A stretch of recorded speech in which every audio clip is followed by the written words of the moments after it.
نحمده ونصلي على رسوله الكريم اما بعد فاعوذ بالله من الشیطان الرجیم بسم اللہ الرحمن الرحیم ولا تزر وازرة وزر اخرى وان تدع مثقلة الى حملها لا يحمل منه شيء ولو كان ذا قربى انما تنذر الذين يخشون ربهم بالغيب وقاموا الصلاة ومن تزکا فإنما یتزکا لنفسہ وإلی اللہ المصیر۔ اور کوئی بوجھ اٹھانے والا دوسرے کا بوجھ نہیں اٹھائے گا، اور وہ جس پر بوجھ لدا ہوا ہو کسی دوسرے کو بلائے اپنا بوجھ اٹھانے کے لیے تو اس کے بوجھ میں سے کچھ بھی نہیں اٹھایا جائے گا، پھر وہ اس کا قرابت دار ہی کیوں نہ ہو۔ انما تنذر الذین یخشون ربهم بالغیب واقاموا الصلاۃ، آپ تو انہی کو خبردار کر سکتے ہو جو اپنے رب سے بن دیکھے ڈرتے ہوں اور جنہوں نے نماز قائم کی ہو۔ ومن تزکا فانما یتزکا لنفسہ والی اللہ المصیر، اور جو کوئی پاکیزگی اختیار کرتا ہے تو اپنے ہی فائدے کے لیے، اور سب کو بالآخر لوٹ کر اللہ کی طرف جانا ہے۔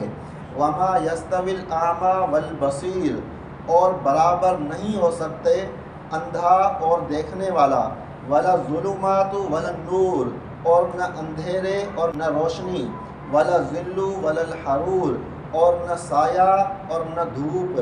وما یستوی الاحیاء ولا الاموات ان اللہ یسمع من یشاء وما انت بمسمع من فی القبور، اور نہ زندہ لوگ اور نہ مردے برابر ہو سکتے ہیں، بے شک اللہ جسے چاہے سنا دے، لیکن آپ وہ لوگ جو قبروں میں ہیں انہیں نہیں سنا سکتے۔ ان انت الا نذیر، آپ تو صرف خبردار کرنے والے ہو۔ ولا تزر وازرة وزر اخرى، اور کوئی بوجھ اٹھانے والا دوسرے کا بوجھ نہیں اٹھائے گا۔ یہ اللہ تعالیٰ کا انصاف ہے کہ قیامت کے دن ہر شخص اپنے ہی بوجھ اٹھائے گا، کسی دوسرے کے بوجھ نہیں اٹھائے گا۔ یعنی جو گناہ کرتا ہے وہ اس کا وبال اسی پر ہوگا، کوئی دوسرا کسی کے بوجھ نہیں اٹھائے گا۔ صرف ایک صورت میں ایک شخص دوسرے کے بوجھ اٹھائے گا، وہ کون سی صورت ہے؟ کہ جب کسی گمراہ شخص نے دوسرے کو بھی گمراہ کیا ہو تو وہ جو اس کی خود کی گمراہی تھی اس کا بھی وبال ہوگا، اس کے بھی گناہ ہوں گے، اور جن لوگوں کو اس نے گمراہ کیا ان کے گناہوں کا بوجھ بھی اٹھائے گا۔ لیکن جو لوگ گمراہ ہوئے ان کے سر سے بوجھ اتر نہیں جائیں گے۔ کوئی شخص نہ اپنے گھر والوں کے نہ اپنی قوم کے کسی کے بھی بوجھ نہیں اٹھائے گا، ہر کوئی اپنی جان خود چھڑائے گا۔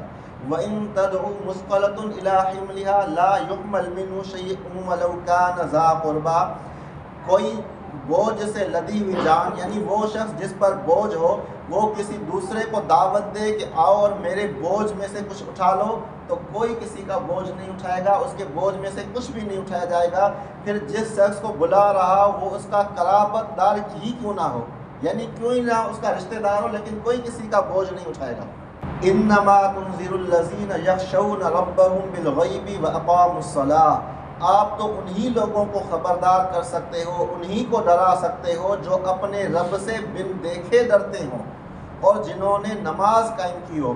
یعنی حضور صلی اللہ علیہ وآلہ وسلم جنت جہنم کا تو سب کو بتا رہے ہیں، اللہ کا خوف تو سب کو دلا رہے ہیں، لیکن اس سے فائدہ کون اٹھائے گا؟ جو اپنے رب سے بن دیکھے ڈرتا ہو۔ یعنی ہم نے اپنے رب کو دیکھا نہیں ہے، پھر بھی اس کی ناراضگی کا خوف ہے کہ کہیں اللہ ناراض نہ ہو جائے، اور اس کے عذاب سے بچنے کی کوشش کرتے ہیں۔ جس کے اندر یہ خوف ہوگا، یہی کرائٹیریا ہے کہ اسی کو نصیحت ملے گی۔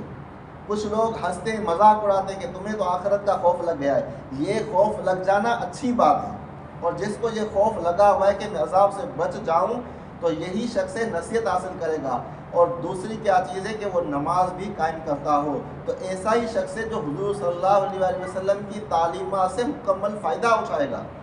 وَمَن تَزَكَّىٰ فَإِنَّمَا يَتَزَكَّىٰ لِنَفْسِهِ، اور جو کوئی پاک ہوتا ہے تو اپنے ہی فائدے کے لیے پاک ہوتا ہے۔ یعنی جو شخص گناہوں سے دوری اختیار کر کے پاکیزگی اختیار کرتا ہے تو نہ کسی اور انسان پر احسان کرتا ہے، نہ ہی اللہ پر احسان کرتا ہے، بلکہ وہ اپنے ہی فائدے کے لیے کرتا ہے، کیونکہ کل جنت میں جائے گا، کامیاب ہوگا تو اسے خود کو ہی فائدہ ہوگا، کسی اور کو نہیں۔ اس لیے کوئی شخص نیک بنتا ہے تو کسی اور پر احسان نہیں کر رہا، اس لیے دیکھیں آپ روزہ رکھ دیں نا، پھر کسی کو نہیں کہیں کہ میرا روزہ ہے، آپ نے روزہ رکھا ہے اپنے لیے رکھا ہے، دوسرے کے لیے نہیں رکھا ہے، آپ اپنا کام پورا کریں۔ وَإِلَى اللَّهِ الْمَصِيرُ، ہر ایک کو بالآخر اللہ ہی کی طرف لوٹنا ہے۔ وَمَا يَسْتَوِي الْأَعْمَى وَالْبَصِيرُ، اب اللہ تعالیٰ مثالیں دے کر سمجھاتا ہے کہ اندھا اور دیکھنے والا برابر نہیں ہو سکتے، وَلَا الظُّلُمَاتُ وَلَا النُّورُ، اور نہ ہی اندھیرے اور روشنی برابر ہو سکتے ہیں، وَلَا الظِّلُّ وَلَا الْحَرُورُ، اور نہ ہی سایہ اور دھوپ برابر ہو سکتے ہیں، وَمَا يَسْتَوِي الْأَحْيَاءُ وَلَا الْأَمْوَاتُ، اور نہ ہی زندہ لوگ اور مردے برابر ہو سکتے ہیں۔ یعنی جس طرح یہ چیزیں برابر نہیں ہیں، اسی طرح ایک کافر اور مومن بھی برابر نہیں ہو سکتے۔ کافر کی مثال کیسی ہے؟ اندھے کی سی ہے۔ کافر کیا ہے؟ اندھا ہے، اندھیروں میں ہے، آگے اس کے لیے دھوپ ہے، تپش ہے، جہنم ہے۔ اور جو مومن ہے، ایمان والا ہے، وہ کیسا ہے؟ وہی دراصل دیکھنے والا ہے، اسی کے پاس دین کی روشنی ہے اور اسی کے لیے آگے ایک ٹھنڈا میٹھا سایہ ہے جنت کا۔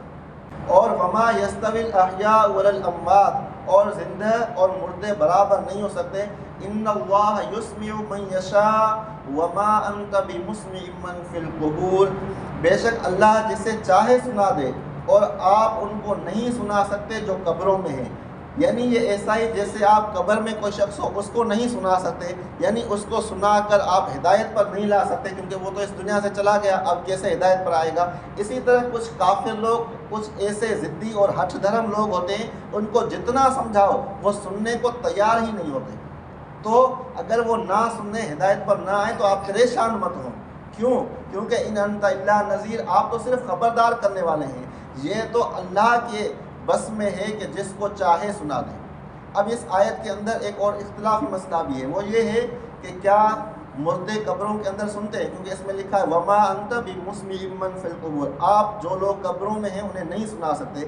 لیکن اسی آیت میں، اب یہ اختلافی مسئلہ ہے تو ہم اختلاف میں نہیں جائیں گے کہ مردے قبروں میں سنتے ہیں یا نہیں سنتے، لیکن اس آیت میں اللہ نے کیا کہا؟ ان اللہ یسمع من یشاء، بے شک اللہ جسے چاہے اسے سنا سکتا ہے۔ تو آپ اپنی مرضی سے تو نہیں سنا سکتے، لیکن اللہ جسے چاہے سنا دے، پھر پتھروں کو بھی سنا دے، مردوں کو بھی سنا دے۔ ان انت الا نذیر، آپ تو کیا ہیں؟ صرف خبردار کرنے والے ہیں۔ تو ہر ایک کی ذمہ داری ہے حضور صلی اللہ علیہ وسلم کی، اور پھر اس کے بعد جو بھی دعوت اور تبلیغ کا کام کرتا ہے اس کی ذمہ داری ہے کھلا کھلا پیغام لوگوں تک پہنچا دے۔ پھر کوئی اسے قبول کرے یا نہ کرے یہ آپ کی ذمہ داری نہیں ہے، کیونکہ ہدایت دینا اور نہ دینا یہ اللہ کے ہاتھ میں۔ کوئی گناہ کرتا ہے تو اس کے گناہ کا بوجھ آپ نہیں اٹھائیں گے، وہ خود اٹھائے گا۔ اللہ تعالیٰ عمل کرنے کی توفیق نصیب